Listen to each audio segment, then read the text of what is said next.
Rescatan a 200 tarahumaras que eran explotados en Baja California Sur. Unos 100 trabajadores se encontraban alojados en un predio del municipio de Comondú en condiciones insalubres, que en ese mismo punto estaba montado un segundo campamento de trabajadores agrícolas tarahumaras en las mismas condiciones de insalubridad y hacinamiento. Capturan a 5 presuntos zetas en Nuevo León. A los detenidos se les aseguró vehículos, armamento, droga diversa y equipos de comunicación. Más de 3,000 damnificados en Michoacán a causa de las lluvias. Caravana de familiares de los normalistas llega a Estados Unidos. Recorrerá 43 estados de la Unión Americana. Polémica por video del hijo de Nicolás Maduro. Es captado bailando bajo una lluvia de billetes. ¿Qué tal? Muy buenos días, bienvenidos a la mesa del primer café como todas las mañanas en este martes 17 de marzo. Ana María Salazar, Raimundo Papalacio, ¿cómo están? Muy buenos días. Buenos días. Gusto saludarlos. En este momento siguen votando en Israel. Está Benjamín Netanyahu, va por su 4º término en el gobierno con una agenda, con un discurso de no al Estado palestino. Muy agresivo, muy agresivo. Muy en contra de lo que ha señalado, sugerido su aliado Estados Unidos, pero bueno, va contra una coalición de centro-izquierda y tiene posibilidades de ganar. Decimos, en este momento están las elecciones en Israel. Sí. Ahora, hay una gran nota, esas que son muy importantes porque son muy interesantes. Científicos en España acaban de descubrir lo que creen que es la tumba de Miguel de Cervantes Saavedra, que murió hace casi 400 años. Esta tumba, junto con la de su familia, se encuentra en este convento madrileño de los trinitarios descalzos. Es una de las tantas ramas, de las tantas monjes que hay en la Iglesia Católica. Es un convento que se construyó en el siglo XVII, donde se cree que pasaron los restos de el autor en la lengua española más importante en la Quijote, historia, sí. con su obra máxima de El Quijote. Bueno, pues tenemos esto como informaciones que se están empezando a dar. Ya veremos en unas cuantas horas el cierre de las casillas en Israel y veremos cómo queda la correlación de fuerzas en el Medio Oriente. Nos vamos directamente al PAI informativo que nos proporciona la agencia ITELDE, que hoy trae una de estas informaciones dignos de analizar, porque el 86% del país tiene que ver con toda la secuela del caso de Carmen Aristegui. Sí. ¿Y por qué digo que es uno de estos casos muy interesantes para analizar? Porque lo que nos demuestra este país informativo es algo que es una crítica para nosotros en los medios. ¿Para quién hablamos los medios? Hablamos para nosotros mismos. O sea, entonces es increíble que este 86% sea más elevado que las elecciones presidenciales, que la captura de la maestra Elbester Gordillo. No hay nada que ha tenido 86% de los impactos. Tiene que ver con esto y tiene que ver con otras cosas. El puente. Entonces además, no había una información que rivalizara y esto se genera porque trae un enorme borbotón en las redes sociales, que es lo que ayuda mucho a que esto se genere en el impacto. Pero este porcentaje lo que habla es de una terrible crítica de qué es en los medios o hacia dónde estamos nosotros hablándole a los medios. ¿Le hablamos al consumidor de información? ¿Le hablamos a la sociedad? ¿O nos hablamos a nosotros mismos de la clase política? La eterna crítica de los medios mexicanos de que hablamos para la clase política sin importar nuestras audiencias o nuestros lectores, pues creo que queda de una manera brutalmente expuesto en este país. ¿Y país no será porque es así de importante? Porque seguramente va a haber gente en el auditorio que es importante, es un 80, tiene que ser el 86. No, yo creo que es un tema, importante por la prominencia de la persona. Pero no es un tema que sea más importante que algo que no esté en el país informativo. Los desastres de las lluvias en el sur de México, por supuesto, por ejemplo. Para empezar. O sea, nada más como para señalar otra cosa. O, por ejemplo, que no tenga esta prominencia, esta proeza que hizo Abraham Levy el mexicano que navegó 106 días a través del Océano Atlántico en un bote de remo, con una tormenta de olas de 8 o 10 metros, 150 kilómetros por hora, ¿no? Durante una semana, a la mitad del mar. Creo que esta es una de esas proezas y no hay nada, o sea, ni 1% en el país informativo, que es eminentemente político. Segundo tema es el acuerdo que pues hace el PRD y la Secretaría de Gobernación, y la Secretaría de Gobernación también por su parte, para proveer seguridad a todos los candidatos en las elecciones en Guerrero. Andrés Manuel López Obrador, el líder jefe político de Morena, también está sugiriendo que debe haber una protección mayor para los candidatos de Morena. 4% de los impactos, lo vimos hace unos momentos. La Secretaría de Trabajo lo que informa fue del rescate de 200 tarahumaras explotados en el municipio de Comondú. Interesante, los tarahumaras son de Chihuahua. Comondú es un municipio panista en Baja California. Hay elecciones en Baja California. ¿Por qué de repente aparecen 200 tarahumaras explotados? No debe de... Estas cosas no deben de ser vistas únicamente bajo el tamiz electoral, ¿verdad? O sea, ¿tú crees que si hubiera sido un estado priista no los hubieran identificado? Yo creo que los hubieran agarrado los hubieran liberado de cualquier manera, y a la empresa, porque no es el gobierno. Es que eso nada más quería decir que si me estaban prestando atención, la empresa ya fue suspendida de manera indefinida, por lo que el secretario de Trabajo, Alfonso Navarrete Prida, dijo que era un trato inhumano. Esa zona de Baja California Sur, que es, digamos, ya hacia el centro de Baja California Sur, hay mucho trabajo de mano de obra intensiva muy mal pagado. Está el Valle de San Quintín, donde los oaxaqueños van en ruta hacia el sur de los Estados Unidos y trabajan ahí en condiciones también bastante complicadas. Bueno, eso tiene 4% de los impactos, 3% de los impactos, después de muchos años de problemas y de muchos años de bloqueos por parte de Argentina. Los gobiernos de Cristina Fernández y de Enrique Peña Nieto alcanzan un acuerdo automotriz, porque los argentinos, el gobierno argentino, no quería que entraran los vehículos mexicanos, porque decían, nos van a arrasar con los costos de producción, con los niveles de exportaciones que tienen. Pues ya finalmente se arregló este viejo diferendo que fue tratado durante varias reuniones presidenciales, durante varios gobiernos diferentes de los dos países. Inevitable ya para Argentina, si no se les iban a comer en el mercado, entendiendo el potencial que tiene hoy por hoy México en la cuestión de exportación y manufacturación de automóviles.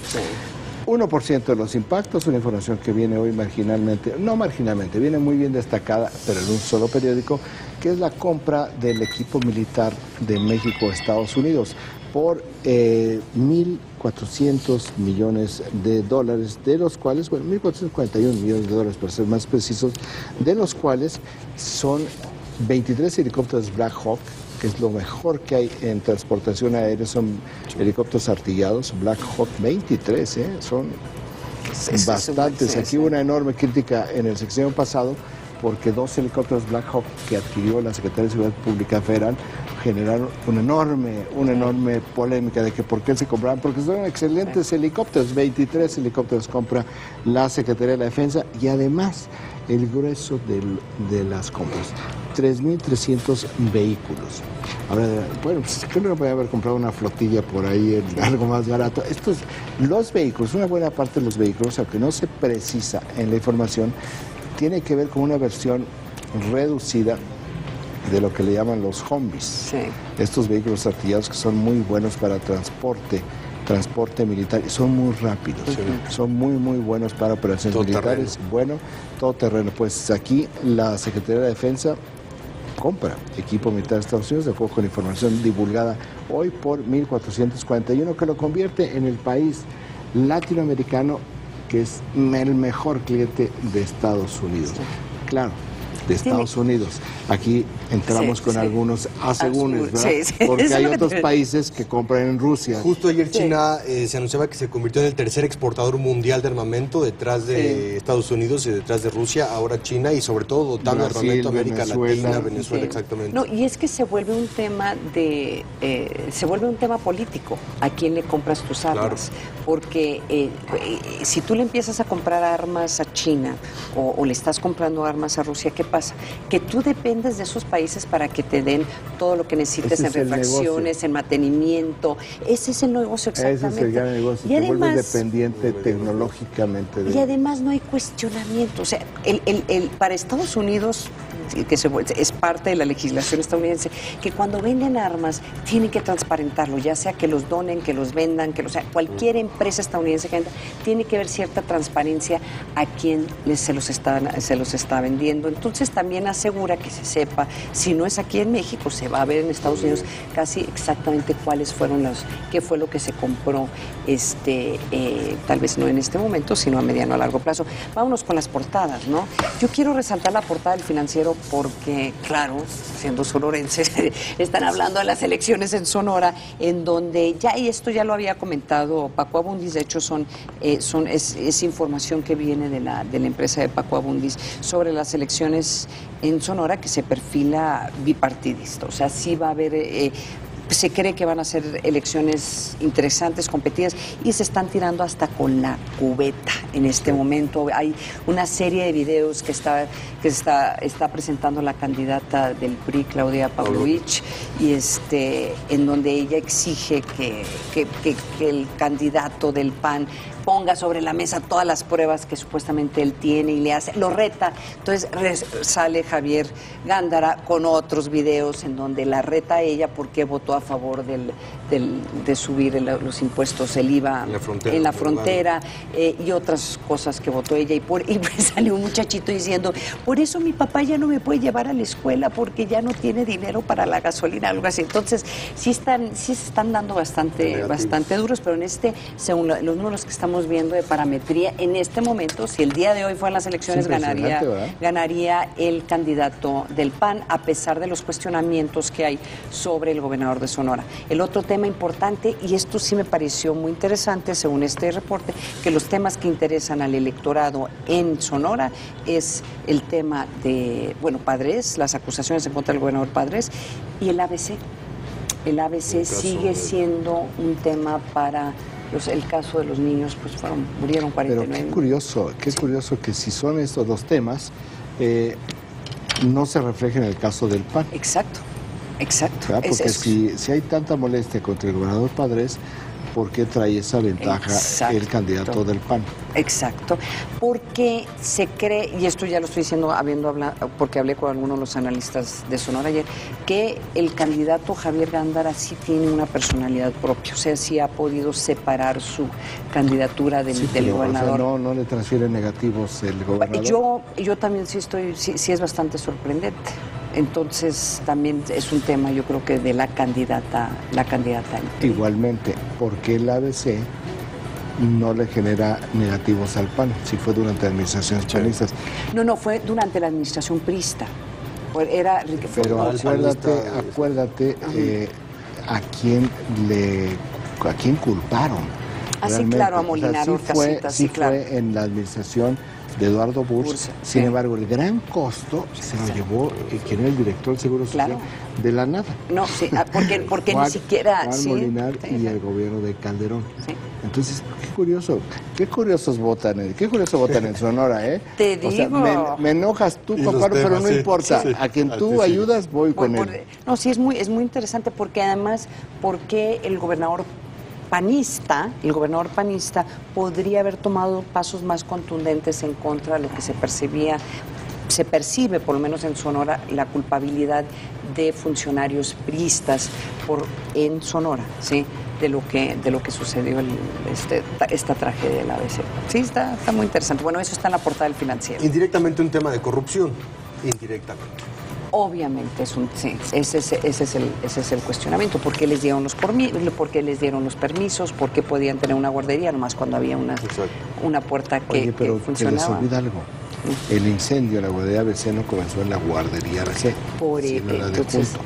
Entonces no es una oficina de gobierno, de la Secretaría de Finanzas. De la Secretaría de Finanzas. No, es un asunto de protección civil porque nomás había una puerta que se podía abrir, o sea, que la abría única al revés. y que se abría al revés. Entonces, sí, es un tema indirectamente que se asume que hubo un tema de corrupción. Me gustaría resaltar la portada del diario francés Le Monde, que no tiene que ver con temas europeos, pero sí con un clima en América Latina, en Venezuela, en Argentina, en Brasil. Y dice: Brasil, la calle en contra de Dilma Rousseff. Y es que ayer protestas multitudinarias, y ya no es en contra de la corrupción, y ya no es en contra de otras cuestiones, es contra Dilma Rousseff, contra el gobierno y contra la incapacidad que está teniendo Dilma Rousseff en este momento de sacar adelante la economía y la corrupción. Sí. La fotografía ahí, sí. Esta fotografía es la playa de Copacabana. Correcto. Lo que se ve no es sobre la playa, es sobre la calle. Hay que decirles que esa calle, que es de doble sentido y tiene grandes camellones, debe medir aproximadamente unos 50 metros de ancho. Sí. Y la playa de Copacabana debe medir como 2 kilómetros y medio. Ahí no sabemos la longitud, pero vemos perfectamente la intensidad de la gente marchando sobre la calle en Copacabana. Copacabana, 1,5 millones de personas salieron a la calle. Se está empezando a hablar de un juicio político. ¿Ve esto? Inclusive sí, parte importante. Impresionante esta fotografía de un juicio político contra Dilma. ¿Tú crees que sobrevive? Yo creo que sí sobrevive. Juicio político sí podrían hacerle. Un juicio penal ya dijeron que no. Y viene Lula da Silva también a ayudar de cierta forma a Dilma Rousseff en este momento, entendiendo que él será el próximo candidato también para el 2018. Como ha sido todo el tiempo. Sí. Dilma Rousseff él es mentor de Dilma Rousseff y ha ido al rescate cada vez que lo necesita. Aquí lo necesita más si quiere regresar a competir por la presidencia. En las portadas también...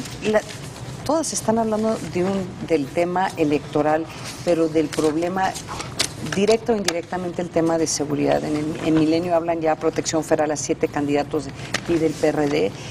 Morena también ya está pidiendo protección para sus candidatos. O sea, esta es muy interesante. Yo recuerdo, creo que fueron las elecciones presidenciales pasadas, o sea, hace 9 años.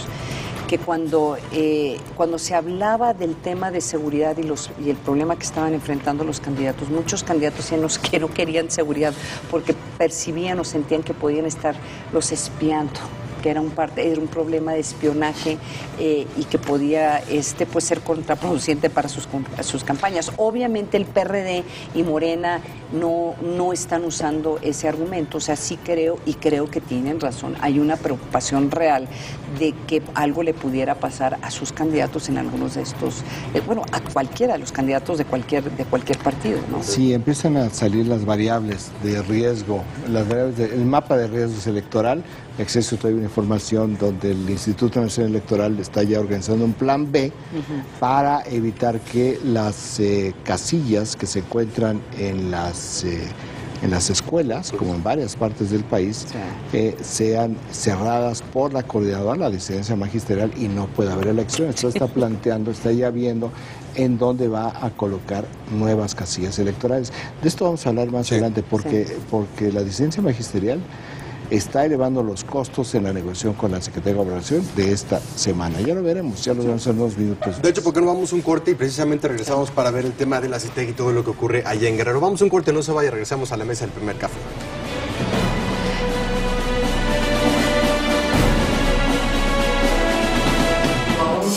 El Instituto Nacional Electoral está en crisis. A decir de Eduardo Juchim, ex consejero electoral, la peor crisis que el órgano haya atravesado en su historia. Lo que estamos viendo es que hay operadores de un partido político que actúan siempre conforme a los intereses de ese partido. Cuando esto ocurre, la imparcialidad del órgano electoral deja de existir. Para este experto, la debilidad del INE es de origen. Otra vez, estos consejeros fueron elegidos conforme a cuotas partidarias. Y yo creo que el peor criterio para elegir a los integrantes del órgano cúpula de un órgano electoral es la cuota partidaria. Porque entonces se pretenden los partidos que los consejeros que proponen y que se eligen finalmente actúen como correas de transmisión representando los intereses de cada partido. Esto, advierte Huchim, ha provocado que incluso el ciudadano ya no se sienta representado. Se requiere un órgano electoral ciudadano, entendido por ciudadano su cercanía con los intereses auténticos del electorado. Para eso es justamente esta llamada herradura de la democracia. Si ahí no existe acuerdo, bueno, pues ¿qué espera al electorado? Ante las presiones y los intereses de los partidos, los consejeros se han doblegado, lo que ha terminado por debilitar al instituto. Yo creo que es necesario que los consejeros actúen realmente como se les exige la Constitución, con toda imparcialidad, cuidando la equidad en la competencia electoral. No hacerlo, dice Huchim, pone en riesgo no solo los resultados de la elección, sino la estabilidad política y social del país. Selene Flores. A fin de garantizar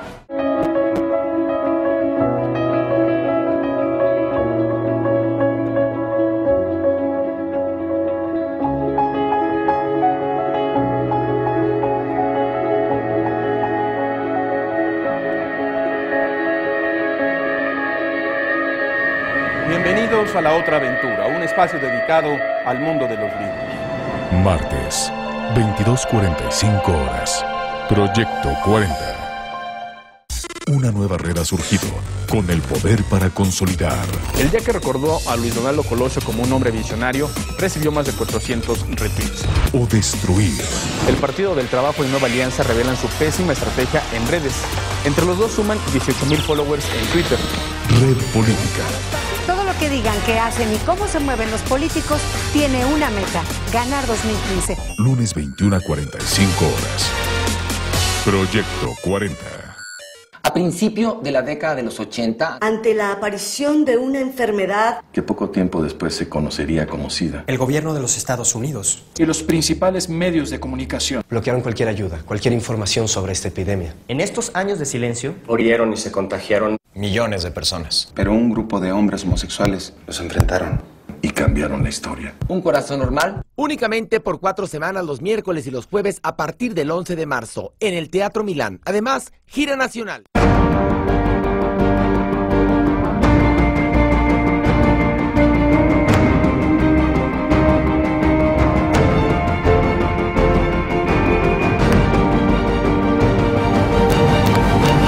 Dios mío, ¿por qué me has abandonado? Todos los domingos descubre los enigmas, realidades y secretos en El Pulso de la Fe. Domingo 16:30 horas. Proyecto 40.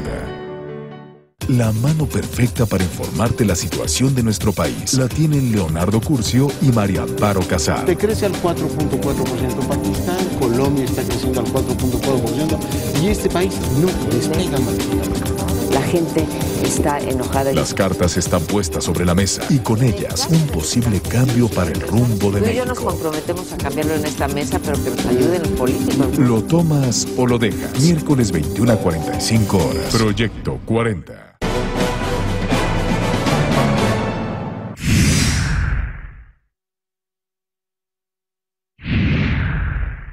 Boicotear las elecciones es el objetivo de la Coordinadora Estatal de Trabajadores de la Educación en Guerrero, la CETEG, y de la Asamblea Nacional Popular. Los docentes y organizaciones civiles han comenzado a realizar brigadas en al menos 7 estados del país para evitar la instalación de casillas electorales en las escuelas. Además, buscan retirar la propaganda y convencer a la población de no participar en el proceso electoral del próximo 7 de junio, aunque también advierten que van a respetar la decisión de quienes sí deseen participar en los comicios. Por su parte, la Coordinadora Nacional de Trabajadores de la Educación, la CENTE, adelantó que como parte de sus jornadas de lucha, realizarían acciones para evitar la elección, aunque será en su Asamblea General del próximo 28 de marzo, cuando tomen decisiones al respecto. Mientras tanto, los maestros de la coordinadora ya preparan nuevas movilizaciones. Anunciaron que mañana comenzarán con un paro de 24 horas y una serie de bloqueos que se prolongarán el resto del mes y en abril, aunque también amenazan con un paro indefinido que iniciaría en mayo. La CENTE tiene en sus filas a más de 100,000 profesores, siendo la sección 22 de Oaxaca la más numerosa, ya que la integran cerca de 80,000 docentes. Regresamos con nuestros analistas a la mesa de El Primer Café. Habíamos dicho, bueno, yo lo comenté hace algunos días, que esta información es una obviedad, pero es una obviedad como que se había perdido ante tanta información que hay de lo que está haciendo la CETEC y cómo están tratando de sabotear, no solamente la CETEC, la sección 22 en Oaxaca, las elecciones. No, pues es que la mayoría de las casillas electorales son en escuelas. Como en cualquier parte del mundo, claro. ¿no? También tienen que son centros comunitarios, ¿no? A ver, aquí están planteando un boicot en 7 estados.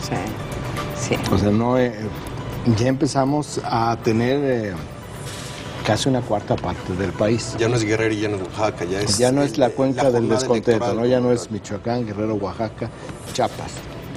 Ya están hablando de irse a otros estados, han venido negociando que se suspendan las elecciones en otros estados. ¿Cuál es el problema de suspender las elecciones? Bueno, pues es la ruptura de un sistema democrático. Sí. ¿No? Hay muchas personas que dicen, es que el Instituto Nacional Electoral no es lo que esperábamos, creo que está muy desacreditado hoy en día, pero eso es lo que tenemos.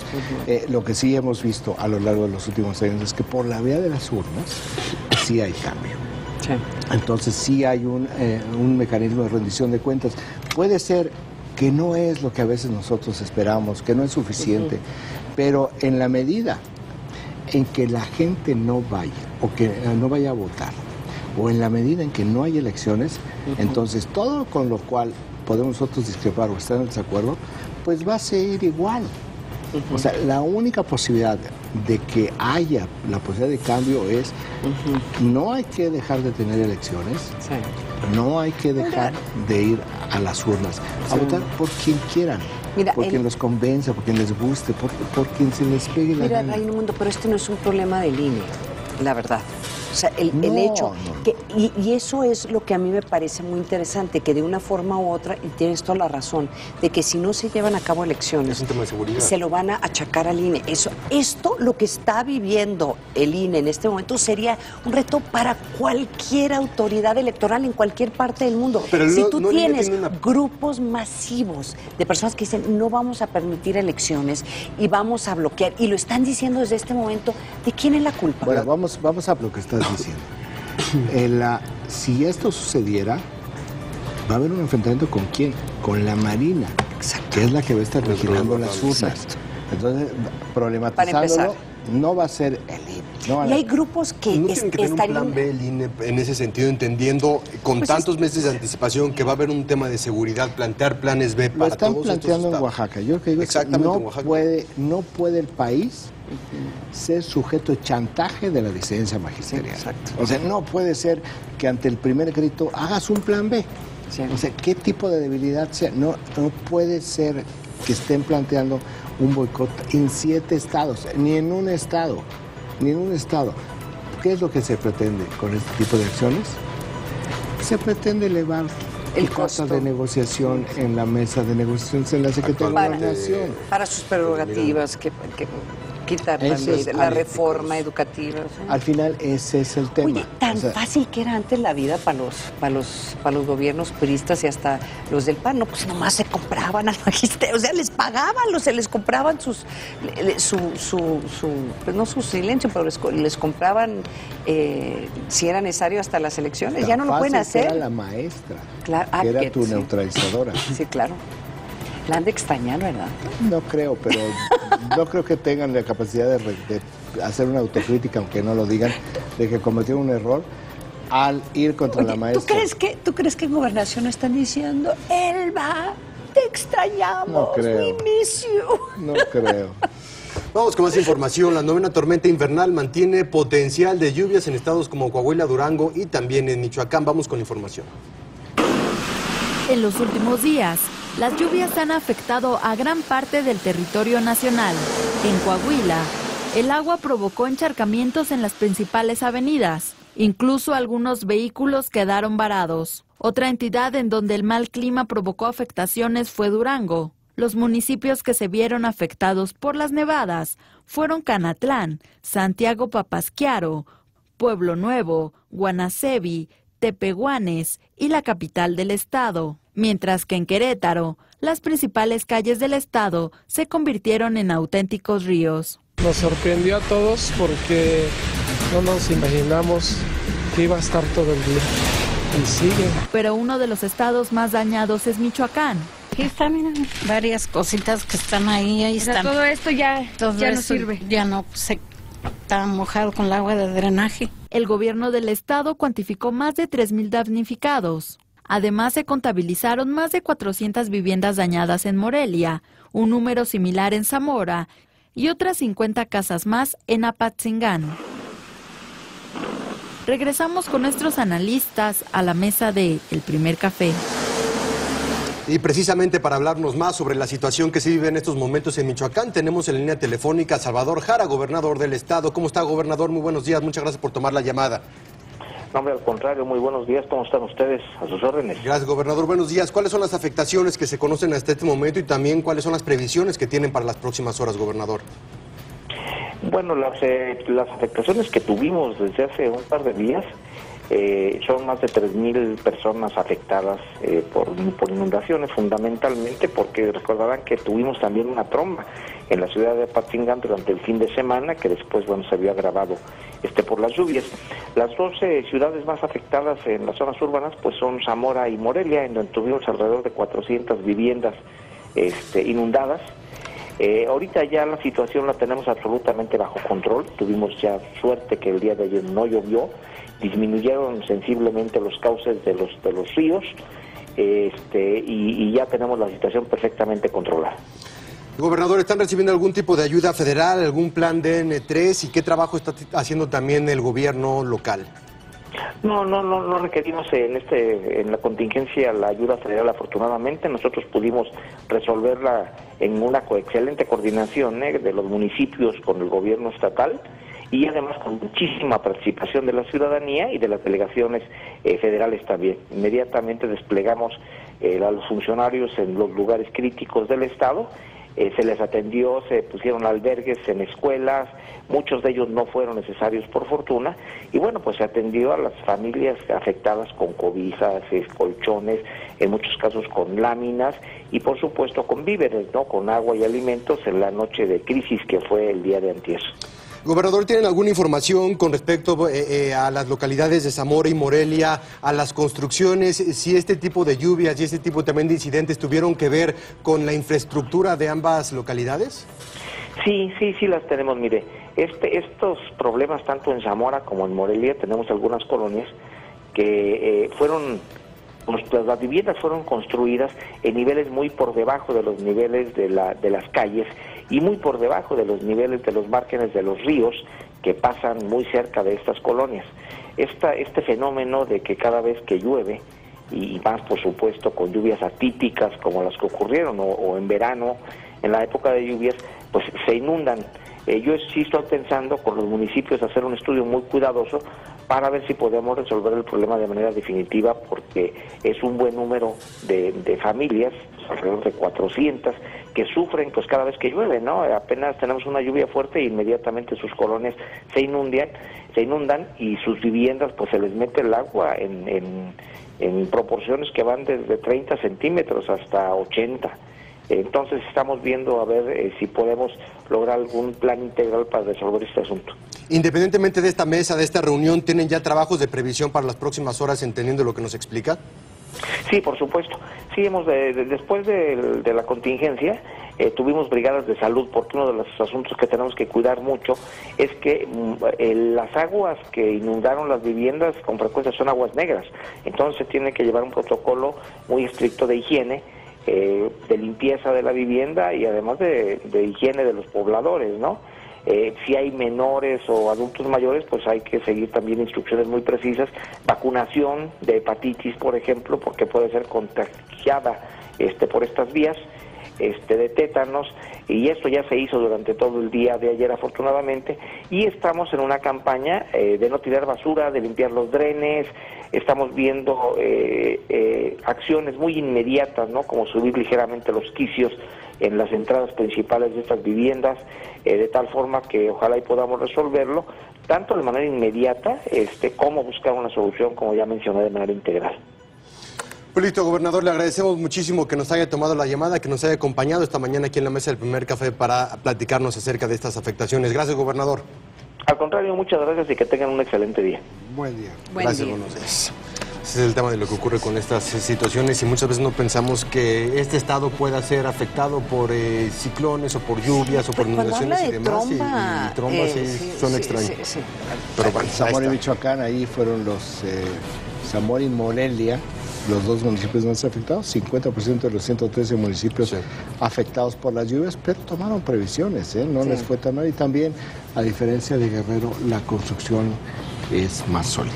Eso también ayudó bastante. Vamos con otro tema. Autoridades federales continúan desmantelando a los Zetas. Monte Alejandro Rubido, comisionado nacional de seguridad, informó que elementos de la Secretaría de Marina detuvieron en Nuevo León a 5 presuntos criminales pertenecientes al grupo delictivo Los Zetas. El funcionario dijo que la detención de los sospechosos se realizó en 2 operaciones diferentes. La primera, realizada en el municipio de San Pedro Garza García, donde capturaron a Daniel Menera Sierra, así como 3 personas más. Es de destacar que Menera Sierra era considerado jefe regional para ese grupo criminal y mantenía su centro de operaciones en Piedras Negras, Coahuila. Presuntamente era el encargado del trasiego de droga, así como del tráfico de migrantes hacia los Estados Unidos a través del corredor Piedras Negras, Coahuila, Anáhuac, Nuevo León. Durante la segunda operación, en el municipio de Apodaca, se arrestó a Ernesto Valderas Medrano, presunto jefe de esta agrupación en Monterrey. El anuncio de estas detenciones se produjo a 2 semanas de la captura de Omar Treviño Morales, el Z42, identificado como líder de los Zetas. El comisionado nacional de seguridad señaló que los arrestos se dieron gracias a labores de inteligencia. Asimismo, informó que fueron asegurados vehículos, armamento exclusivo de las Fuerzas Armadas y droga sintética. Resaltó que en ninguno de los operativos se realizaron disparos. Regresamos con nuestros analistas a la mesa de El Primer Café. Sí hay que felicitar al gobierno federal, es un golpe importante, es una organización muy peligrosa, sí han hecho un buen esfuerzo en tratar de desmantelar los Zetas. Aquí el tema, y perdonen que regrese a lo que sucedió en Tamaulipas pues, la semana pasada, cuando tú tienes una situación de que estás arrestando a 20 policías federales, que se supone que son los que están en Tamaulipas para especialmente combatir este tipo de organizaciones criminales, y estás arrestando a tus policías federales porque están extorsionando y están secuestrando, sí se vuelve medio difícil cualquier esfuerzo del gobierno federal cuando por lo menos no tienes policías, no tienes lo básico. Policías que, olvídate, o sea, sí queremos que vayan y persigan a los malos, pero lo que es más importante, que no estén ellos haciendo lo que hacían los malos.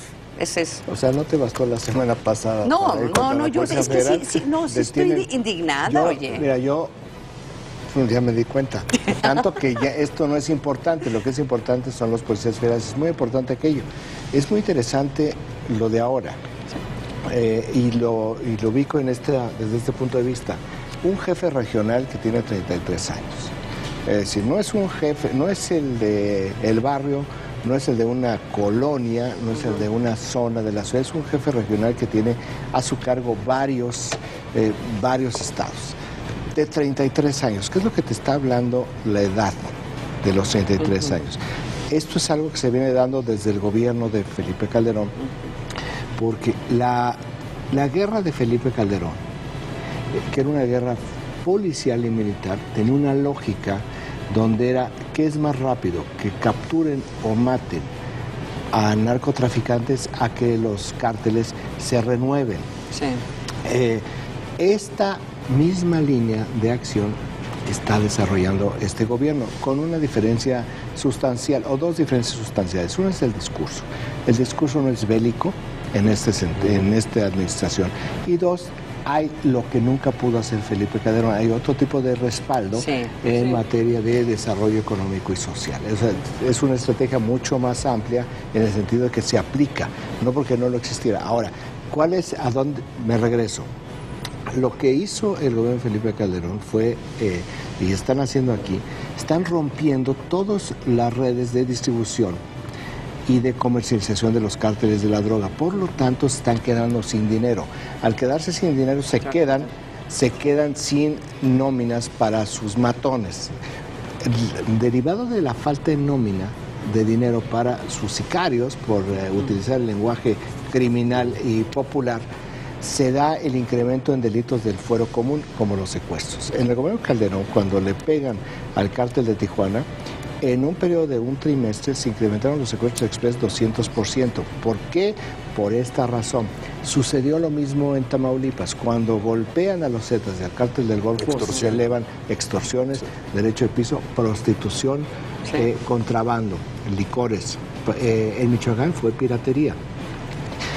Viene esto como la primera externalidad de un combate directamente contra los cárteles para atomizarlos. Los atomizan, se generan pandillas o se generan pandillas que son más fáciles de acuerdo con las estrategias seguidas. No en México, porque no es un plan pensado en México, es Medellín, es Bogotá, es Miami, es Palermo, es Nueva York, es Chicago, donde se utilizó esta misma técnica. Es más fácil controlar las pandillas. Lo vuelve un problema de seguridad pública y no un problema de seguridad nacional. Ahora, la edad. ¿Por qué la edad? Porque desde el gobierno anterior lo que empezaron a ver los jóvenes, que antes decían, pues 5 años de riesgo y puedo ser feliz y voy a tener mucho dinero, aquí ya no, aquí ya se dieron cuenta que si salían a la calle y se enfrentaban, podían morirse. Por lo tanto, se empezaron a morir, cada vez se empezó a reducir la edad, por eso se dieron también los motines en las cárceles y las fugas, donde al irse mataban a presidiarios, que eran los del cártel contrario, porque al no tener cuadros, los cárteles fueron a rescatar a sus viejos cuadros porque tienen ahora fenómenos como los de 33 años que no les sirven para sus objetivos. Explicación rápida sobre el fenómeno de la edad de los cárteles de la droga. 7:45, vamos a un corte, regresamos con más de la mesa de café.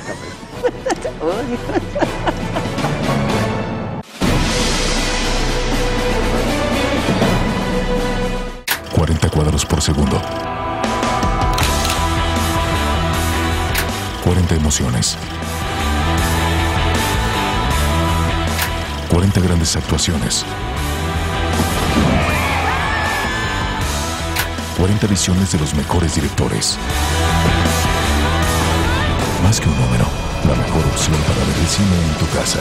Cinema 40. Lunes a viernes, 15 horas. Proyecto 40.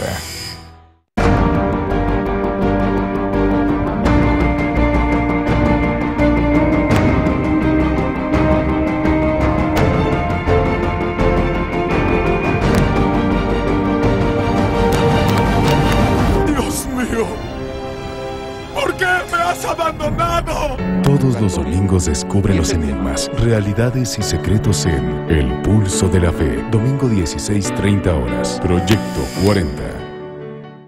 La vida es cine presenta. ¿Puedo sentarme? Por favor. Eres excelente. ¿Y te gustaría hacer algo?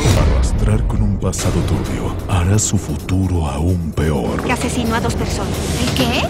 Bueno, vamos a viajar mucho al norte. Deben seguirme. Hace lo que pase, vengan conmigo. Limbo, sábado 23 horas. Proyecto 40.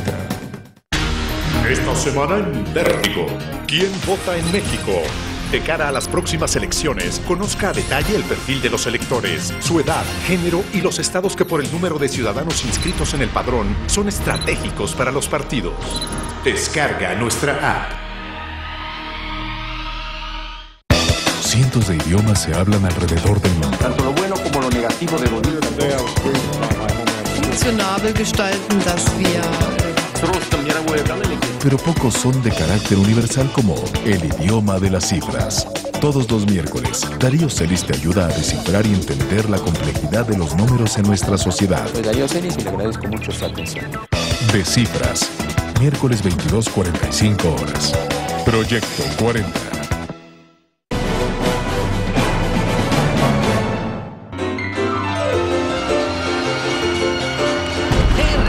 Las quemadas y un baile que indignó a más de uno fue el que sucedió en un lujoso hotel de Caracas, allá en Venezuela.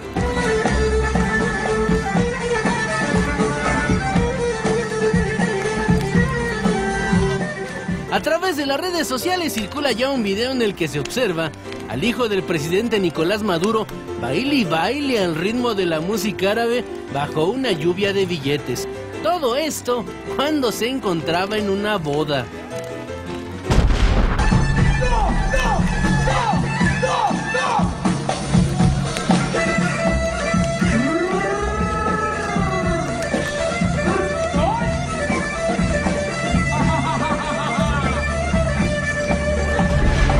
¿Está en la lista? No, pero creo que mis amigos sí, tal vez los conozcan. Franklin Grant Jackson.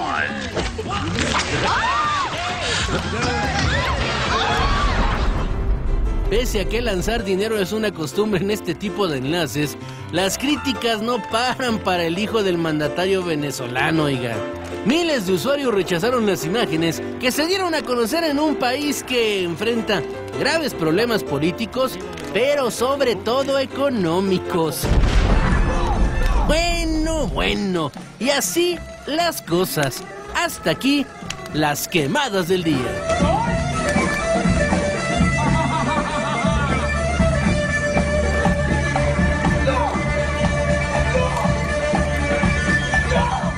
A ver, yo te pregunto, ¿lo sacaron de contexto este video? Yo creo que está fuera de contexto, las imágenes están muy claras, es una tradición siria y creo... A ver, espera, Raimundo, ¿tú crees que está fuera de contexto?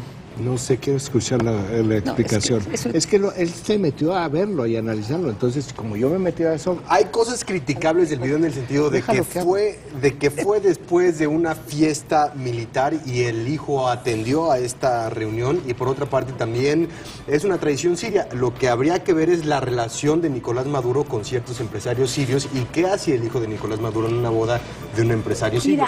Por ahí creo que lo podrían tomar mejor. El tema es, en todas las bodas, en muchas de las bodas con este tipo de tradiciones, lo hacen. Yo creo que el hijo de Nicolás Maduro ni siquiera sabía el problema es que aunque haya estas tradiciones, seguramente en algunas familias hay tradiciones que le puedes alzar la falda a la novia. Avienta monedas. No, pero el hecho es de que aunque sea una tradición no implica que está bien, y siendo el hijo de un político o de un presidente que está muy cuestionado por la situación económica, tienes que tener mucho más cuidado. Estás en estrado y un invitado empieza a aventar billetes de esta forma. Pues te bajas. O sea, así de sencillo, te bajas. O sea, o por lo menos lo cuestionas. O sea, tienes que tener cuidado. O sea, o si se te acerca una chava así toda... ¿Toda qué? Bueno, muy guapa. Entonces primero no te subas a bailar al estrado. Exacto, o sea, si tú eres el hijo de un presidente, tienes que tener mucho cuidado. Prudencia. Tienes que tener muchísima prudencia, porque sabes que los encabezados son, el hijo de Nicolás Maduro baila sobre lluvia de billetes. Bueno, ¿te imaginas? Pues sí, cierto. A ver, pues sí, o sea, eso fue una lluvia de billetes, o sea, literalmente, fue una lluvia de billetes. Yo creo que los dos tienen razón. Un poquito de razón los dos. Yo creo que los dos tienen razón. Ahora, el diplomático, la mesa Raimundo Riva Palacio, ¿no? Porque 50-50. No, es absolutamente cierto, porque sí creo que está manipulado. Sí. Y también creo que él debería ser más prudente, precisamente en la situación en la cual se encuentra su país, ya no digo únicamente su padre, su país. Entonces hoy en la era de las redes sociales, donde cualquier persona con un teléfono te graba, te edita y hace lo que quiera con esa grabación, bueno, ahí quizás no era de que se bajara, es muy difícil que se sube y que se baje. No lo hagas. Sí. No lo hagas. Sí. O sea, ¿cuál es la mejor manera que no se enteren de lo que dices? No lo digas. Pues no lo digas. Claro, no lo en hagas, las mafias dicen, bueno, ¿de qué forma se mantiene un secreto entre tres? Sí. pues que mates a los otros dos. O sea, no es... Por eso le digo a Juan Pablo, no vayas a los antros, Juan Pablo, No, ya te van a grabar, o sea, ya estás casado, tienes que tener cuidado, ya no vayas a los antros. Ya seguí tu consejo. Vamos con más información. No digo nada. Ya no dice nada. Vamos con más información. En Baja California Sur fueron rescatados 200 tarahumaras víctimas de explotación laboral.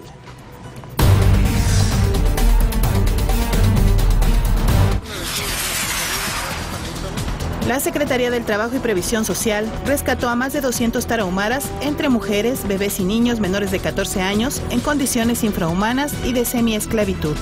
Eran amenazados y explotados para trabajar en campos de papa en Baja California Sur.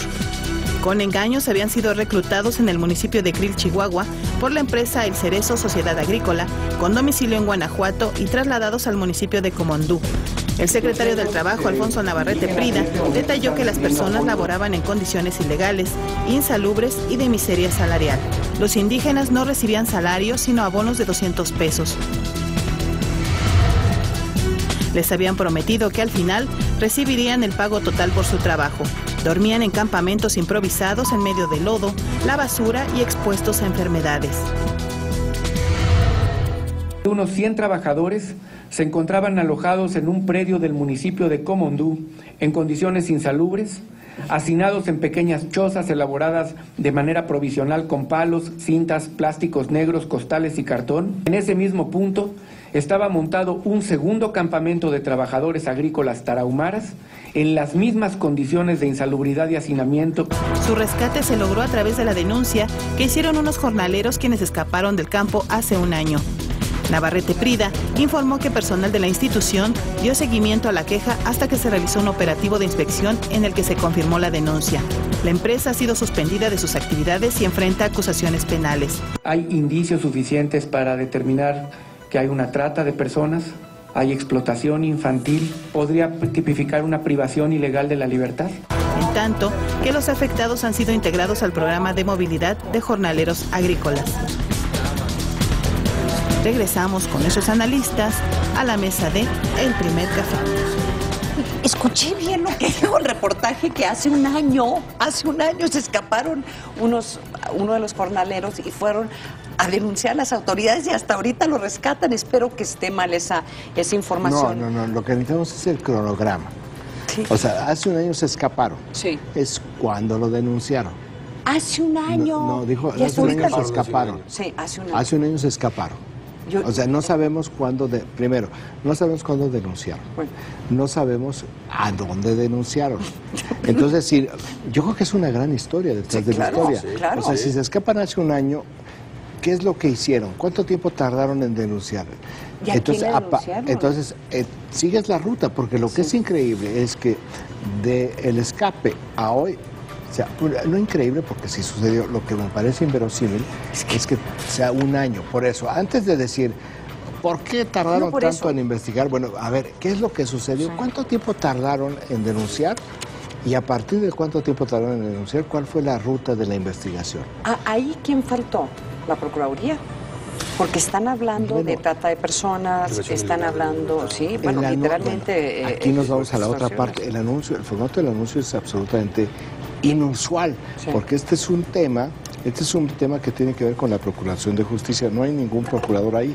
Bueno, no lo vi, no reconocimos, yo no reconocí si está el procurador de Baja California Sur, no lo vi. Pero la voz cantante la lleva el secretario del Trabajo. ¿Por qué lleva la voz cantante el secretario del Trabajo en un tema de esta naturaleza? ¿Estarán promoviendo al secretario de Trabajo para algún cargo? distinto? Conspiración. No, no es conspiración, simplemente es especulación. No es conspiración, es meramente es especulación, pero es muy rara, es muy raro el formato. No. Lo dije nada más a ver quién cayó en la provocación. No caiga, claramente. No hay ninguna área en este momento que permita suponer. La PGR, además de la Procuraduría Local, debería haber estado la PGR, porque la trata de personas ya es un delito federal.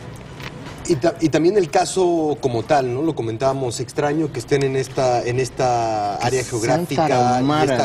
Los tarahumaras que ya forman parte de estas rutas de migración que es las Baja Californias es la ruta de entrada a los campos agrícolas de California.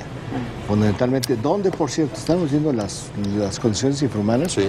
Oye, yo he estado en los campos agrícolas en Oceanside, al norte de San Diego. ¿También? Y así viven los mexicanos. Sí, una cosa terrible. Y allá no hay capturas de esta naturaleza. Oigan, tenemos que leerle un tuit que nos llegó de Juan Manuel Hernández, quien dice: ¿por qué cuando hay grandes manifestaciones en el extranjero las aplauden y cuando las hay aquí las minimizan y denostan? A ver, eso tiene que ver que estábamos viendo esa nota de las demostraciones de Brasil, sí.